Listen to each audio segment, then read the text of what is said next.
Okay, grade 12s. Let's quickly look how our working capital is being added into our cash flow statement. Working capital, if you can remember when we were doing our indicators or our financial analysis, is basically your CA minus your CL. And that tells you how your money is being used within the business, focusing on current assets and current liabilities. Remember your current assets, basically debtors and trading stock, and current liabilities is something like your creditors.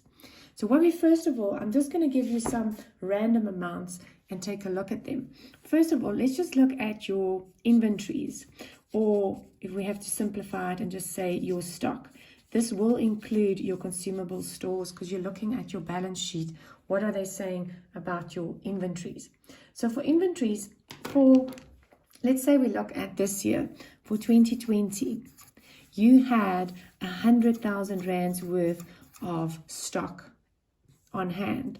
And last year, in 2019, at the end of the financial year, so let's say it was 28th of February, you had 80,000 rands worth of stock. Now the question is, when your stock went from 80 to 100, what happened to your cash? So your stock was 80,000 and now it's increased to 100. Your stock's gone up, but what happened to your cash? And the answer here is your cash went down with 20,000 because your stock had to be bought. You had to gain that, and therefore your cash has got a bracket of 20,000. So you look at the difference and you ask yourself, what happened to your cash? Let's stay with current assets and let's just look at your debtors, your trade and other receivables. Let's say for 2020, you had 50,000 rand here that they owed you, and then last year they owed you 30,000. Now again, your debtors has gone up. Now, interesting question.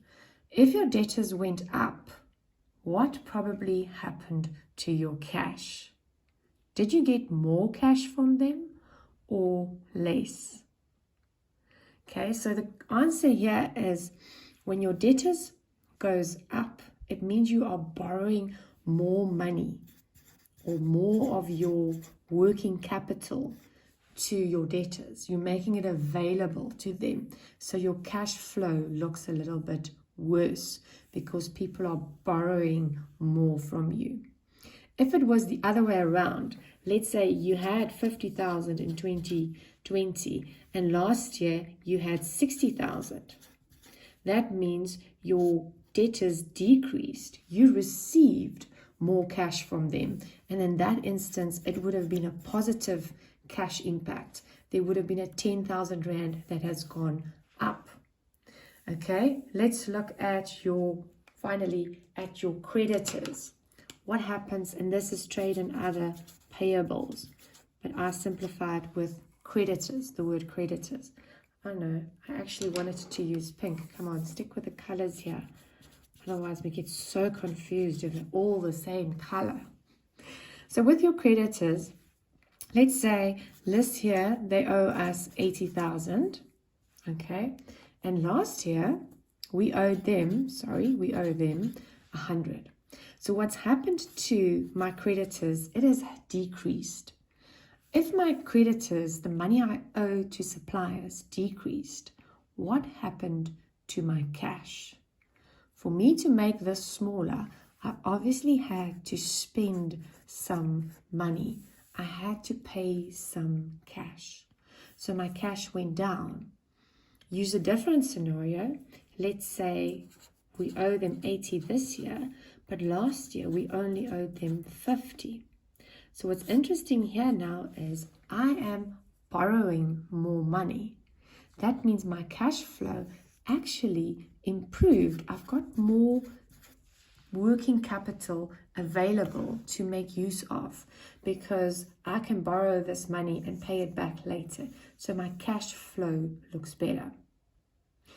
So to summarize, trading stock. If my trading stock goes up, I'm spending more cash. if my trading stock goes down, so let's say it's 100 this year, and last year it was 120, that means I actually did more sales, and therefore my cash increased.